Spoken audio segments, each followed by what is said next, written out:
Our host, the world-renowned Christine Enville, an IFBB professional, 3 times world champion, a mentor, an icon, and of course, a founding co-owner of the best supplements money can buy, International Protein.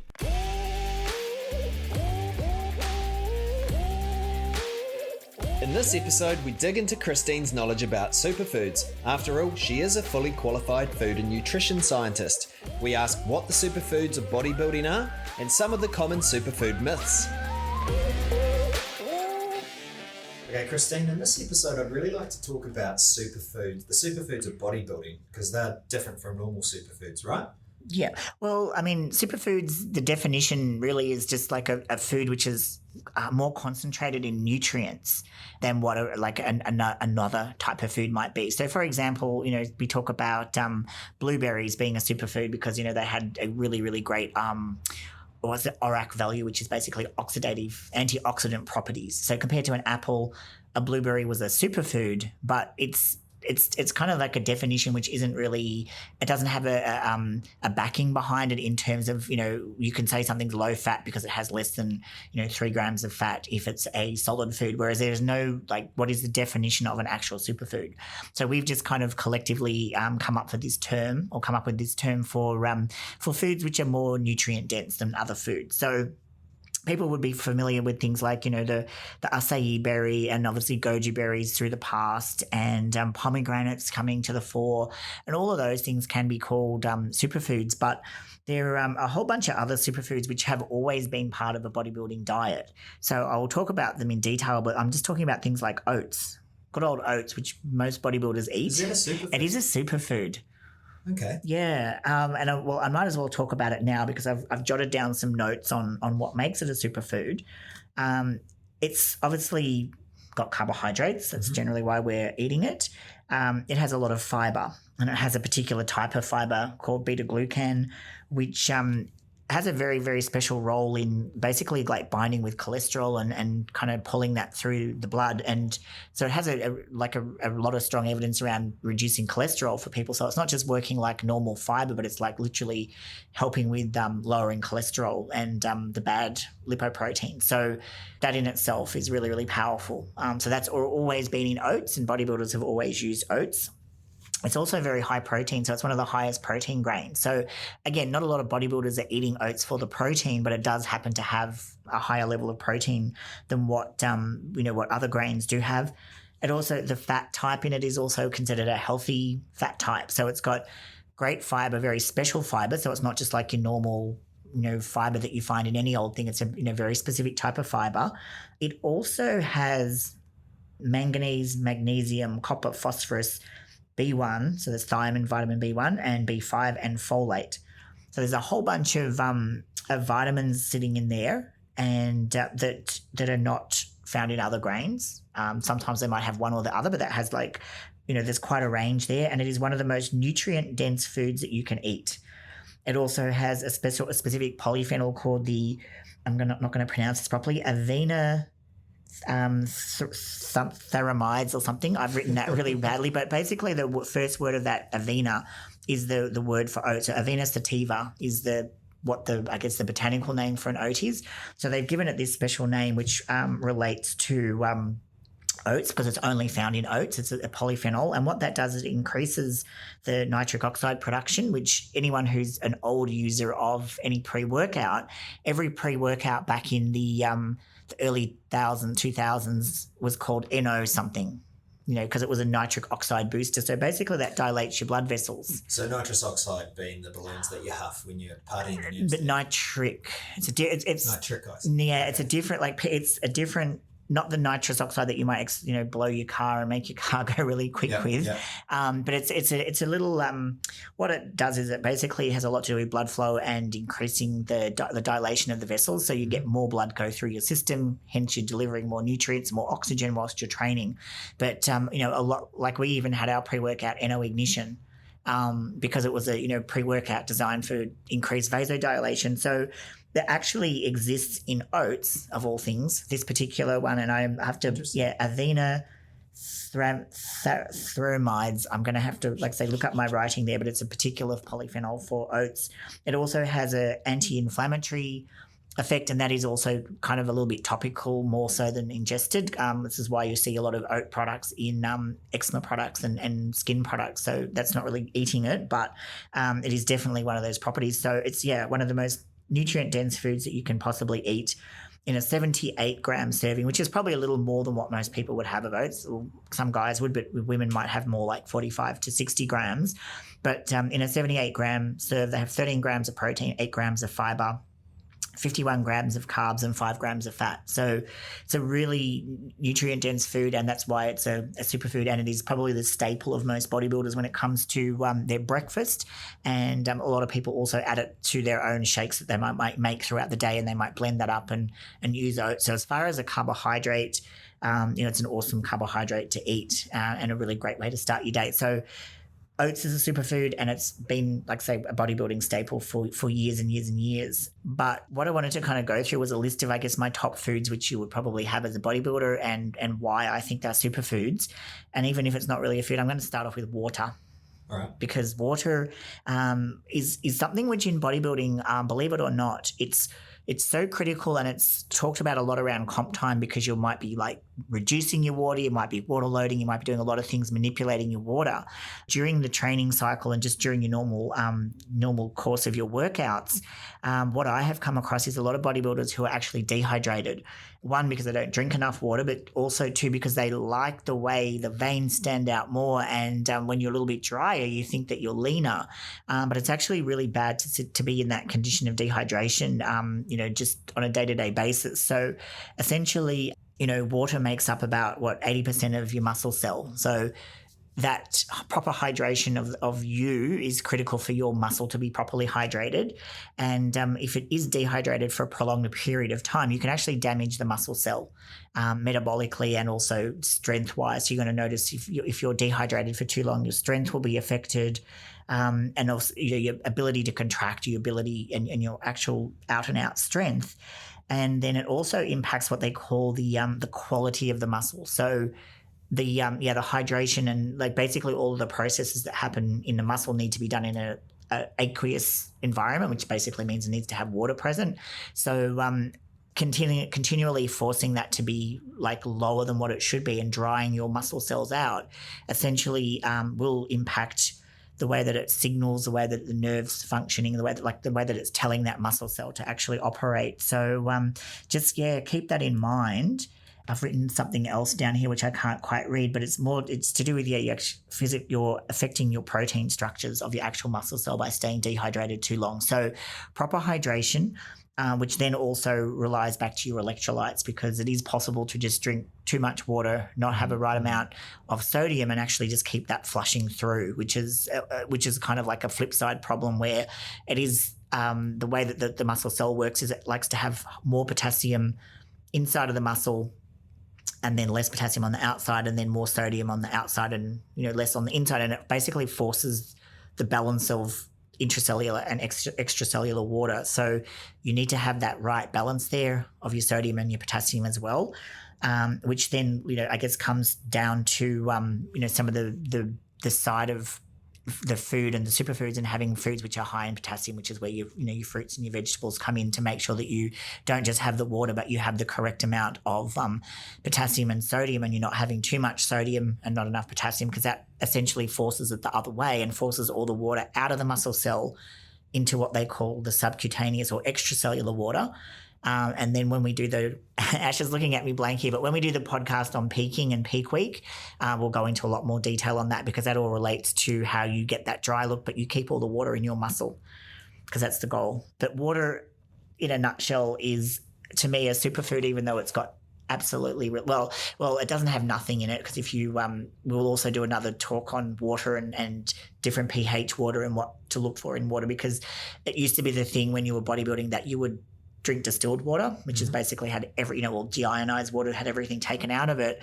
But that is actually not a good thing to do when you're trying to peak, because you're stripping too many of the things out, and you do need certain elements in there, certain minerals in there, and electrolytes in the water to actually make it stay in your body in the right way. So the old deionized water days I definitely put them behind me after the first few years of competing, because I saw that it was too extreme.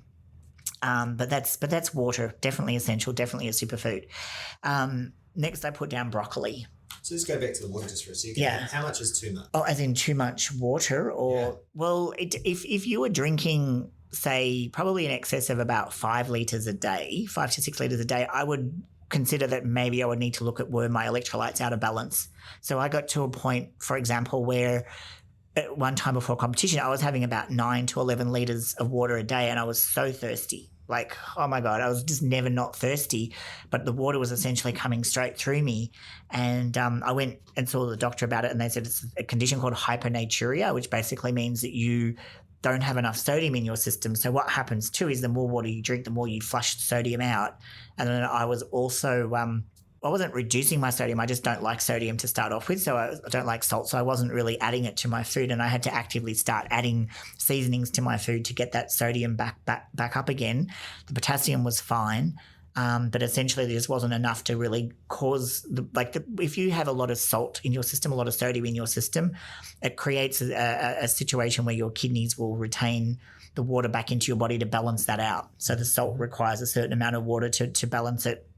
So when you take all of that out, it has no reason to be there, but it does create a situation when you're thirsty, because your body's your brain's recognizing it, thinks you're thirsty because you're actually dehydrated because the water is flushing straight through you. So you've just have this a system where it's just kind of going in and just coming straight back out again, and it's quite frustrating and quite awful, but it is just an electrolyte imbalance. So people say drink your water, which you do need to do, but if you're drinking more than, say, 5 to 6 litres a day and you're not, out sweating in the sun, working on a building site or doing something like that, you're just working a normal job and just doing a normal gym training session, then I would probably get that checked out and look at what you're actually eating, because it's potentially you have gone too far. And then on the flip side of that, if you're only having about a litre a day or 2 litres a day and you are training, sweating, doing cardio, sweating, then you're probably not drinking enough. And that's probably more common, isn't it, that people aren't drinking enough? Yes. Yeah, because people forget too with all the pre-workouts, like whilst you might drink a pre-workout, there's a lot of caffeine in those,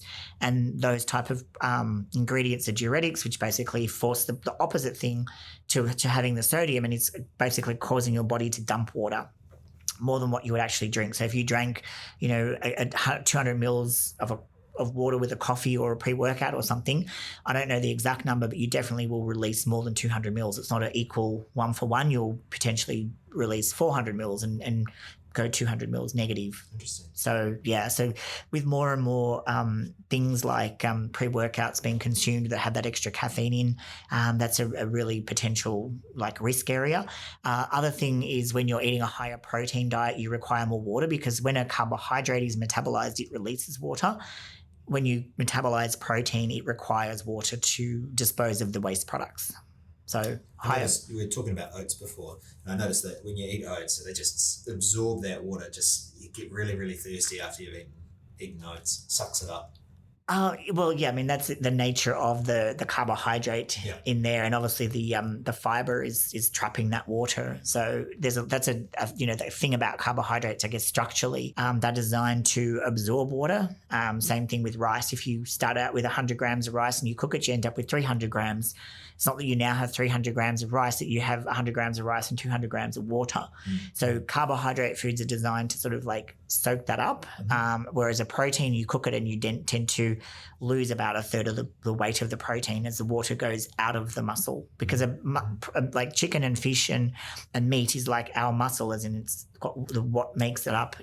It's about 70 to 80% water in that piece of meat, because it's naturally that's intracellular water. So when you cook it and it releases it. Right. Yeah, but that's okay. That's a whole other topic there, Ash. Let's go back to back to our superfoods. Back to broccoli. So broccoli, I know it's a great immune boosting vegetable. And last week you told me I need to eat more broccoli. I did, and that's why because I had to prove to you that it's actually a superfood, and it is. It is actually one of the original superfoods when people started using that terminology and what are the best vegetables to eat. And what it is with broccoli is it's immune boosting. It has what is the word for it? Is it the sulfur? And I can't read my own writing when I make notes, and I try to be very accurate. The sulforaphane and the indole 3-carbinol are a couple of phytonutrients that are found in broccoli, and they have got anti-cancer benefits. So that's a great vegetable to eat in terms of that. It also is really high in vitamin C, which also helps with immunity and also iron absorption. Believe it or not, broccoli is one of the highest protein vegetables. Mm-hmm. Not that I would ever count the protein in broccoli as like towards my protein count, but it is. It is actually high protein, high fiber. It's higher in calcium than most vegetables. Potassium, which we talked about in terms of retaining the water in your body and in your muscle. Selenium, which is an antioxidant. Manganese, vitamin A, C, E, and K. Iron. It is best used gently steamed. So you don't have to eat raw broccoli, but you don't cook it until it turns dark green. Don't do that either. So just lightly steamed apparently helps to release a lot of these nutrients that are in there. It also has camphorol, which helps with inflammation, which again, muscle soreness to do with inflammation, just any kind of state where your body is, it gets inflamed basically when it's fighting with an infection or an injury or something which is, an immune type of response. You'll get that inflammation. It's also been shown to help with allergies and heart disease. So there's a lot of really powerful stuff in broccoli there.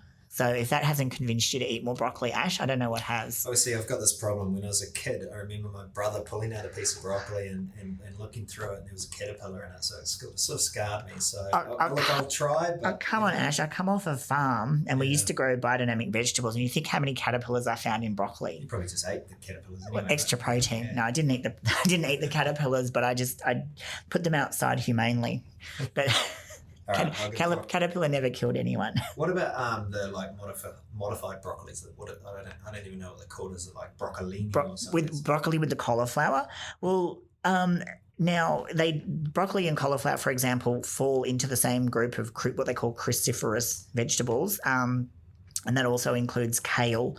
But I don't believe that it has the same true benefits of what broccoli does. So it has, it's still good for, your vitamin C. But I think these specific, the ones which are anti-cancer, those particular phytonutrients are more specific to broccoli. Mm-hmm. So I would stick with the pure broccoli. I mean, the other ones are kind of fun in terms of being more potent or being a higher powered kind of superfood. Then the broccoli is the one. But having said that, it's pretty much any vegetable is going to be better than not having a vegetable. You know what I mean? Like I believe that nature kind of color-coded vegetables. Yep. So that if you mix and match the colors, and obviously like broccoli being green, your cauliflower is white, you've got things like your pumpkin and your sweet potato, which are your bright orange from your carotenoids. You've got your capsicums, which are bright red, which again is more, got a lot of vitamin C. Then you've got your beetrooty type ones, which you've got your anthocyanins, and beetroots also have some more kind of like factors or nutrients which are to do with that vasodilation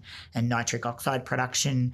So eat that mixture and eat that variety of vegetables. Like don't just kind of go with like the good old potato and just stick with something like that because it's nice and safe. Not to say that the potatoes are obviously famous for their vitamin C when they had the potato famine in Ireland, and I think everyone got sick from scurvy and not having their potatoes. So vegetables, doesn't matter what the vegetable, they all have some benefits. They all have different benefits, but obviously, if we talk lots of colours on your plate.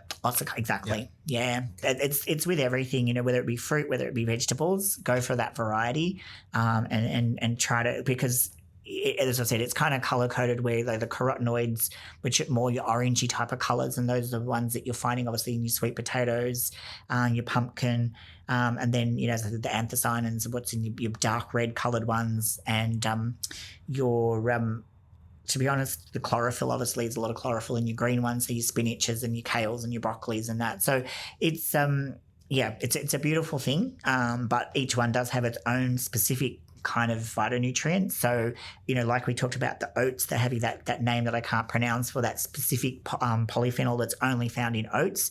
Whilst it's similar to barley, whilst that's similar to other grains, it's only found in the oats. So always that variety is always, I think, a good thing, rather than saying, okay, this one superfood is going to do absolutely everything for me. What else did I have on my list? I had lemon. Fresh lemon. not the lemon out of the bottle that makes the lemon juice. So lemon is an amazing source of vitamin C, and whilst all citrus fruit is, it's probably the lowest sugar of all of the citrus fruits for delivering that vitamin C. So you're talking about squeezing that on air, or you're talking about sort of like having a lemon water in the morning? Or? I'm talking about lemon. So like any kind of lemon is good. Obviously with lemon and with a lot of these or any kind of fruit, it's the actual fiber and the fibrous structure of the lemon which makes the I guess the anti-cancer benefits, and also the ones which people kind of attribute more to kind of like weight loss. If you're just talking about more the cleansing type of benefits, and that's, the juice is okay, but I actually put whole lemon in hot water and just slice it so it's got the pulp. There's also certain benefits that are coming out of the peel. So I believe if the hot water can kind of extract some of those ones, and I haven't written the name of those, but they are more of the essential oils that are existing in the peel of the lemon, and nobody really wants to eat a lemon. Yeah. I don't know many. I mean, I know a few people in my lifetime that have actually eaten fresh whole lemon, but most people, like, obviously that, that's too much, and the peel is just like a whole other level. So being able to extract those components out of it by putting into like a hot water drink, and I'll actually put it in with some ginger and cinnamon and just make like a hot lemon tea. But it's got obviously the benefits of lemon is also helping to decrease oxidative stress, which we put our body through on a daily basis, particularly when we're training. But one thing for bodybuilding why I think it's really good is because it has citrate in it, which prevents calcium from forming. And people know calcium in terms of what do they call them? The little is it gallstones, or the little ones that get stuck and don't pass through the urinary tract? Gallstones. But I think bodybuilders also get like little calcium deposits under their skin.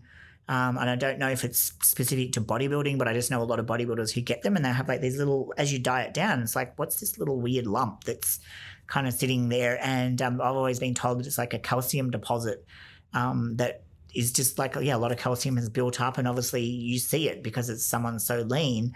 So fortunately it's obviously not within the system and creating a gallstone, but it's probably not good to have little deposits of calcium sitting around, because it can lead to, I believe, like weakening of the tendons and things, because that's where I've seen a lot of that in myself is built up around where I've had injuries and problems. It's kind of like some calcification on the tendons, which obviously is going to impact how you're able to train. Potentially can cause pain, could actually lead to some kind of tendon damage. So having that lemon with the citrate to help bind up the calcium, then it stops it from depositing. That's really interesting. So that's and also the vitamin C from lemons helps with collagen production, which helps with skin strength, smoothness. And as bodybuilders, we should be looking after our skin, because when you diet down, you need that ability for it to kind of shrink down onto your body.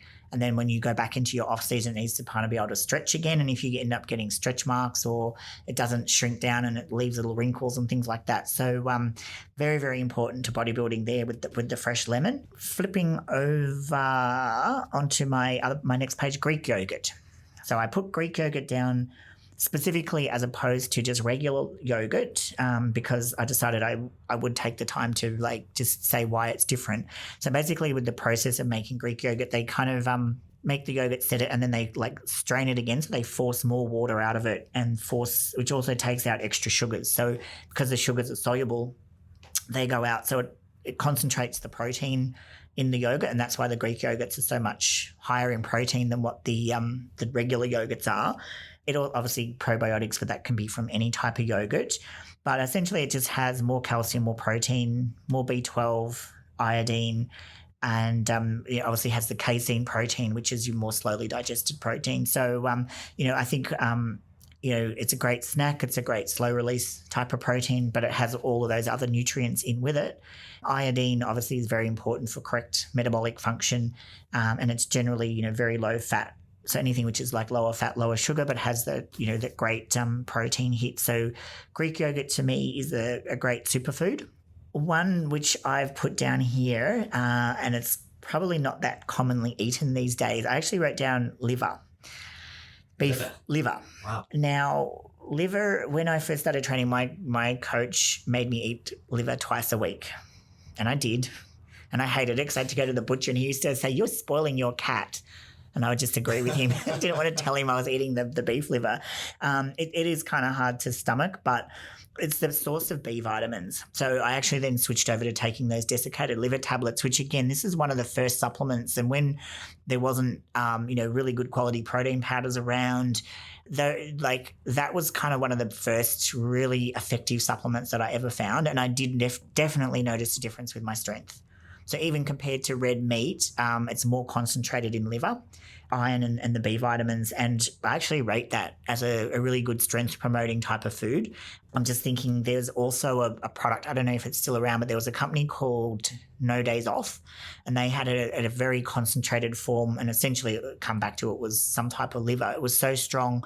It really worked wonders. Like, it gave you amazing strength. However, it was the problem with those kind of things, if you have too much of them, it can build up and create that the uric acid at your joints, which basically causes gout, which is very, very painful. So that's the flip side of having too much of that. But they had kind of created like a modern day liver tablet, so to speak, in a powdered form. And it was very, very, very effective for increasing strength and endurance in the weights side of things and building muscle. So just regular liver tablets, don't know if they're still available, but definitely I would put them in that kind of superfood or liver, if some people, find a way of kind of, mincing that up and disguising that in their regular food.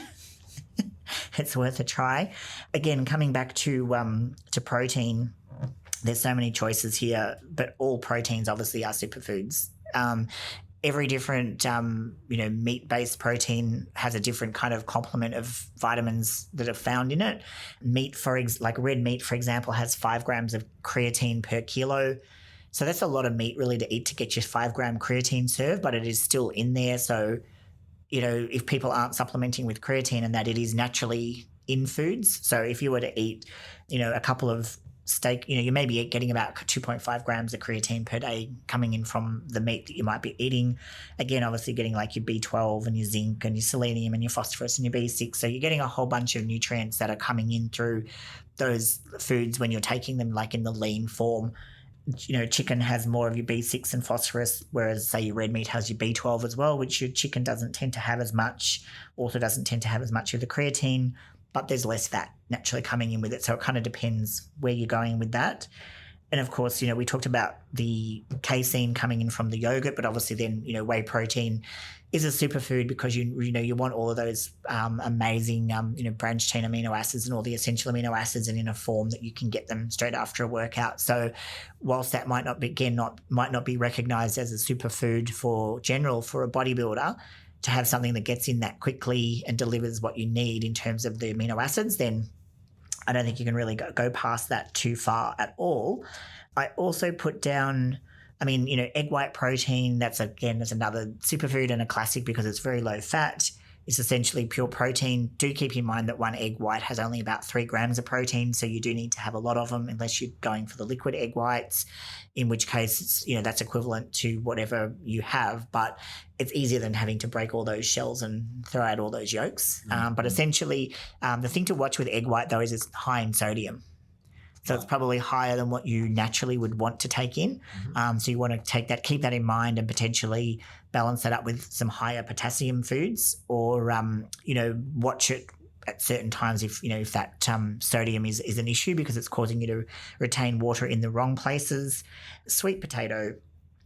This is another really good one, again, because of the colour. It's really, really high in, obviously, your carotenoids, your vitamin A. Also has B6, potassium, antioxidants, lots of fibre, both soluble and insoluble. Because obviously the soluble is the one which is to do with, your blood sugar control and reducing that cholesterol, whereas the insoluble is basically the one which acts like a scour and keeps everything working properly from top to bottom. Also with the soluble fibre is, and this is again coming back to the oats and why they're so good, is that they have the viscous fiber creates in your bowel when it's being fermented, it creates little short chain fatty acids, and that basically keeps your intestinal cells healthy. So essentially look at it not just like a way of kind of keeping things moving through, but it is actually keeping the integrity and the health of the actual system that it's moving through. which is also then to do with like absorbing food and stuff. So it's very, very important to have those different types of fibers. With sweet potatoes, they come in a multiple range of different colors. So you actually have your purple ones and your white ones and your orange ones. So each one of those has different benefits. And I think they said the purple ones are actually really good for brain health. So again, even mix up your sweet potatoes. And it's probably not as common in Australia, but I know in America they definitely have all the different colors are available quite readily. So that's another. So, we've got oats for the morning. You've kind of got like your sweet potato. The thing with sweet potato is it does cause some bloating and stuff with some people because of the extra fiber. And then I kind of thought, like, when you're looking at a carb source, I definitely wouldn't recommend just taking in all your carbs from sweet potato, because it is, for the amount of carbohydrate that you need, there's an awful, like, huge amount of fiber. So you kind of need to treat it more like a vegetable than so I call it like a starchy carb, which is an old-fashioned term, but it's still, to me, very, very relevant, because it basically distinguishes like a vegetable being a fibrous or a starchy kind of a carb. So a fibrous would be things like your broccoli and your spinach and your green beans and all of those ones which are very like low calorie density and low carb density. So, 100 grams of them maybe has like, 10 to 15 grams of carbs versus a more substantial amount of carbs that you would find in a sweet potato. And I actually don't have that number to pull. Yes, I do. It was 41 grams of carbs, but I believe that is, 200 grams served. So it's about 20% carbs. So compared to then rice, which is a whole other level, where you're looking at in the raw grain of rice, you're looking at about 70% carbs. So divide that by 3 once you add water into it. So, you're bringing that down to like 25 odd grams. So once you're in the form that you eat it, it's actually not terribly different. But in terms of that fiber content, the sweet potato's got about 6.6 grams of fiber in that couple of 100 grams. Bodybuilders tend to eat white rice to avoid the fiber because it can cause havoc with your training. So there's a situation where what's healthy and then what's compatible with your training can be two totally different things. So it needs to be that balance. Where you eat brown rice? I eat brown rice now, and I definitely didn't used to eat brown rice when I was competing. I did used to kind of try to get as much what I would call like pure carbohydrate to get that energy, because I didn't want to have that volume of food. Obviously now, as I'm older and I'm not training as heavy, I don't have to eat as much food. Now I'm trying to fill myself up. Right. And slow down how long it takes things to digest, so that I don't feel like I'm totally depriving myself. And I think at different phases in our life, there's different health needs. Like, you always do need fiber. So I was having my oats and always having a lot of vegetables. So I didn't feel I needed to have at every single meal, did I need to have, some kind of a fiber hit, because I would find that would interrupt my training or make it uncomfortable for training. So it's not all about just kind of like hammering your body with all of this, amazing stuff, because the reality is that, it's there because it doesn't digest, and therefore that causes other problems. And that's why I kind of wanted to include rice and pasta as superfoods for bodybuilding, even though the reality of, say, white rice is it doesn't really have a lot of nutrients other than pure carbohydrate. But then I thought, well, bodybuilding or any sport really needs carbohydrate, and you don't necessarily have to take in every food with the maximum amount of nutrients if the rest of your diet is very heavily stacked with, really great vegetables and powerful foods.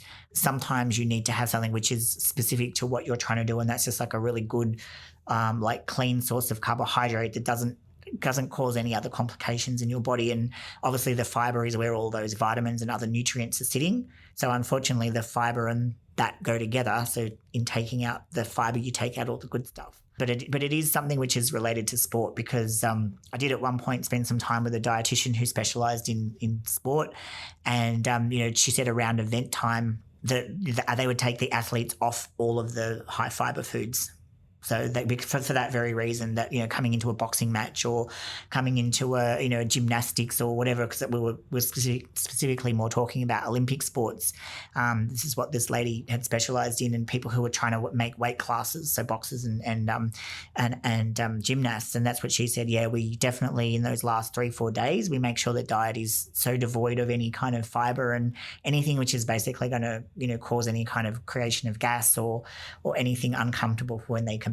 So the thing with food is that there's one thing is the nutrition, and there's the one thing that you do on a day-to-day basis. But when you do your your event or your training, then everything changes. And that's the thing to remember, that it's two very, very distinctive and different parts. You know, I always looked at rice as being like an absolute amazing pure fuel for my heavy workouts, and therefore I didn't want to be putting something in which basically had half the nutritional value, which is being your fibre, and put that in at other times.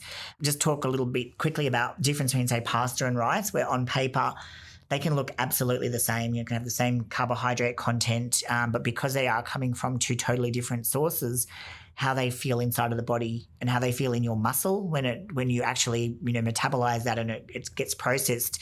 I don't think I've read any research around this, but I know that I know what I feel, and I know from talking to other bodybuilders that the pasta really makes your muscle feel more pumped and makes it feel fuller and heavier than what rice does. And rice does seem to digest a little bit quicker. And then, which brings me to quinoa, which is an actual superfood. But unfortunately, like with quinoa, on paper it reads great and it's, you know, it's a lovely thing. But the reality is it seems to not actually provide enough. It doesn't feel the fullness to the muscle, and even the energy that you get out of it, probably because it is quite, you know, it's high in protein and it's high in fiber. So the carb count is a little bit lower, but the actual, like what you feel after eating it compared to, say, brown rice, which also has higher fiber, you just don't seem to get the sustained feeling of fullness in the muscle. So that's just an observation that I've made, because I do eat a little bit of quinoa, but I don't feel it has the same impact as what something like a rice or a pasta does. So I guess if you're trying to diet and you're older and you're not burning as many calories, it's awesome food to have. But if you're younger and you're really trying to get your calories in and you're really trying to push your weights up and put some good size on, then I probably would stay away from the quinoa no matter what it has in it, which it incidentally does actually have some of the same components that the broccoli has, being that camphorol, and we didn't talk about the quercetin, which is another antioxidant. So you can get, you know, some things are specific to certain foods, but other things there are, you know, found in multiple places as well. So you don't have to get everything out of one food. But I think, you know, the moral of the story there is that have as much variety as possible of your good fruits and vegetables. We talked about this in the past too, but, you know, eat them in a form where they're not totally disintegrated. Like, you don't put your fruit and bash it up in a Vitamizer smoothie blender thing. Like, try to eat it and actually get the fiber. Like, your mechanical biting and chewing is nothing on a, you know, mechanical blades chopping something up. So you're able to, like, the way that your body takes it and starts to break it down has to do a lot more work than when you've essentially turned it back into, you know, a very, very fine particle by blending it. You'll get a lot more benefit from the food by having it in the natural form that you would eat it using your teeth. So that's one thing that I'd say about your fruit. You say that coming from a protein company, you know. Yeah, but protein's a bit different. It is different because there's no fiber and things like that. Like, milk essentially is water, the proteins, and then fats and carbohydrates and your vitamins and your minerals. And the process of making that is more like just taking out the water. Mm-hmm. Whereas with a fruit, you're changing the structure. So the actual structure, so the only one where they've really kind of changed the structure is calcium caseinate, but it's still essentially in a folded, you know, the form, it's not in the micellar form anymore, but the structure of that casein still absorbs through the body at exactly the same rate that a native casein molecule has. So whilst it has undergo some, you know, structural unfolding and refolding, and through the process of isolating it, it's not behaving any differently in the body. Whereas when you're physically, mechanically chopping up a fiber, it is. Mm-hmm. So you're essentially got the molecules in the same way, and all you're doing with milk is you're taking out the extra lactose that you don't want, or the extra fat that you don't want, the water which you'll add back when you put it into your protein shake.